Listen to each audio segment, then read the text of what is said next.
देखिए, हिंसा भी एक ही बार हुई थी, वो कोई 26 जनवरी के उसमें, और उसमें ये देखा गया था कि किसान आंदोलन के बाहर के तत्व, कुछ तो रूलिंग पार्टी, भारत सरकार की रूलिंग पार्टी से जुड़े हुए लोग थे, इन लोगों ने आके मेरे ख्याल से किसान आंदोलन को बदनाम करने के लिए बलवा किया था। किसान आंदोलन में कहीं भी इस तरीके की हिंसा नहीं देखी गई है। लेकिन सरकार इसमें जिद पे क्यों अड़ी हुई है, यही हम जानना चाहते हैं। भाई, हमारे नागरिक हैं, हमारे लोग हैं, और इन्होंने कोई राजनीतिक अभी तक कदम नहीं उठाया है, तो बल्कि उसको एक आंदोलन के रूप में, मुद्दों के आंदोलन के रूप में आगे बढ़ाते रहे हैं। तो सरकार को इनसे बात करनी चाहिए थी। अब सरकार की दिक्कत क्या है, अगर सरकार पूंजीपतियों के हित के लिए काम करेगी तो फिर वो किसान हित के लिए कैसे काम करेगी। तो जो इमरान खान का नया आतंकवाद और हिंसा दोनों पर अंकुश लगाने की बात करते हैं, लेकिन उसी पाकिस्तान में अफगान के राजदूत की बेटी का अपहरण कर लिया जाता है और अज्ञात अपहरणकर्ताओं द्वारा उन्हें पीड़ित करने के बाद छोड़ दिया जाता है। तो ये पाकिस्तान का कौन सा चरित्र दिखाता है? देखिए, ये चीज़ें एक तो बहुत दुखदायी हैं, खासकर उस लड़की के साथ क्या हुआ है। लेकिन पाकिस्तान का कोई चरित्र पीस का नहीं है भाई। पाकिस्तान का तो चरित्र, पाकिस्तान की सरकार का खासकर, खुद ही आतंकी है। देखिए, वहाँ चाहे ISI हो, चाहे कोई भी संगठन हो, इनकी पुरानी साठगांठ मानी गई है। पाकिस्तान सरकार भी, उनकी जो फौज है और फौज का जो ISI है, उस पर कहते हैं हमसे कि उस पर अंकुश नहीं है, लेकिन हमारे हिसाब से तो भाई दोनों एक ही साथ हैं। जितने भी वहाँ आतंकवादी संगठन होते हैं या बनते हैं, पनपते हैं, चाहे वो भारत के खिलाफ कार्रवाई करें चाहे कहीं और करें, उन सब के पीछे पाकिस्तानी सरकार का हाथ दिखता है। कभी कभी अंदरूनी रूप में एक दूसरे की राजनीति तय करने के लिए सरकार को जो अच्छा लगता है, उसमें भी वो आतंकियों की और वो हिंसा का इस्तेमाल करते हैं। तो पाकिस्तान तो एक तरीके से रोग स्टेट या एक जिसको फेल्ड स्टेट कहें, उस तरीके के काम कर रहा है। अब इमरान खान साहब मतलब सही में एक्चुअली चाहते हैं ये, तो वो तो कदमों में पता चल जाएगा। सबसे पहले भारत के प्रति उनकी जो रवैया है, ISI जिस तरीके से भारत में आतंकवाद फैलाता है, अगर इस पर सही में वो रोक लगाएंगे, और अगर वो रोक लगाएंगे, देखिए ये प्रवृत्ति अगर आप अपने पड़ोसियों से और देशों के साथ अगर आप शांति से बात करने लगे तो आपके देश में भी शांति होगी। ये नहीं हो सकता कि आप चाहें कि देश के अंदर तो लॉ एंड ऑर्डर हो और बाकी दुनिया में आप गैर कानूनी काम करते रहें।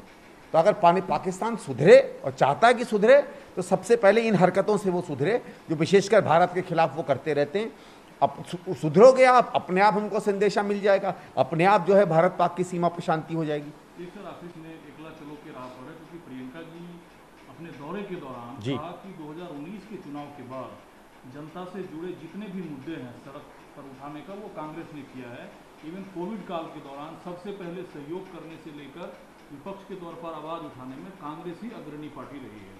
ये बात तो देखिए सही है साहब। भले हम लोगों को जनता से वो समर्थन जीतने में नहीं मिल पाया है, लेकिन जितने भी जन मुद्दे रहे हैं, महंगाई हो, कोविड में लोगों को सहायता करने की बात हो, लॉ एंड ऑर्डर की बात हो, प्रमुखता से सड़क पर उतर कर और सही में खून पसीना एक करके जनता के साथ उठ के अगर मुद्दों को किसी ने उठाया है तो कांग्रेस पार्टी ने उठाया है। वहाँ दो और विपक्षी बड़ी पार्टियां हैं। कुमारी मायावती जी का तो पता ही नहीं है कि वो बीजेपी में ज्वाइन कर गई हैं कि नहीं ज्वाइन कर गई हैं। आजकल तो यही नहीं पता चल सकता है। कल पता चले कल को वो उत्तर प्रदेश भारतीय जनता पार्टी की अगर एक पदाधिकारी बन गई तो भी मुझे आश्चर्य नहीं होगा। तो उनका तो रवैया समझ में नहीं आता है।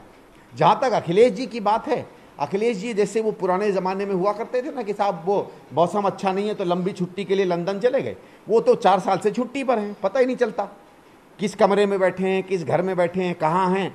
हाँ, जब चुनाव आता है तो बाहर आते हैं, 2-4 क्रांतिकारी भाषण अपनी तरफ से देने की कोशिश करते हैं। उनको केवल एक फ़ायदा है कि सपा का एक जातीय वोट बेस है, वो उनको मिलता रहता है, इसलिए उनका थोड़ा बहुत अस्तित्व बना रहता है। लेकिन सपा को मैंने कम से कम पिछले 15-20 साल में किसी जनमुद्दे पे सड़क पे उतरते नहीं देखा मैंने आज तक। आप मुझे बताइए, समता का मुद्दा हो, बराबरी का हो, लॉ एंड ऑर्डर का हो, जातिवाद का हो, धार्मिक उन्माद का हो, विकास का हो, किस मुद्दे पर ही उतरे होंगे। और इसलिए भी नहीं उतर सकते ना क्योंकि सबसे ज़्यादा कालिक अगर लॉ एंड ऑर्डर पे किसी के मुंह पे पुती है तो सपा के ऊपर खुद है। तो वो क्या लोगों के सामने किसी भी चीज़ में आंदोलन करेंगे। इसलिए जो जितने भी जनमुद्दों में बात बनी है वो कांग्रेस ही ने निकल कर लाई है। और मुझे पूरा विश्वास है कि पिछले 3-4 साल 5 साल में लोगों ने जिस तरीके से कांग्रेस को ज़मीन पर लड़ते देखा है, पुनः वो हम पर विश्वास करेंगे। देखिए, ये तो वहाँ के स्थानीय लोग, जनरल सेक्रेटरी, वो लोग तय करेंगे। तो हम लोग जानते भी नहीं है, ना मैं नीति बनाने वाले किसी समूह से जुड़ा हूँ। लेकिन जो भी प्रदेश कांग्रेस कमेटी की सोच होगी और जो हमारी आला कमान की सोच होगी, वो लोग देखेंगे कि जो बेहतर बनेगा कांग्रेस के लिए।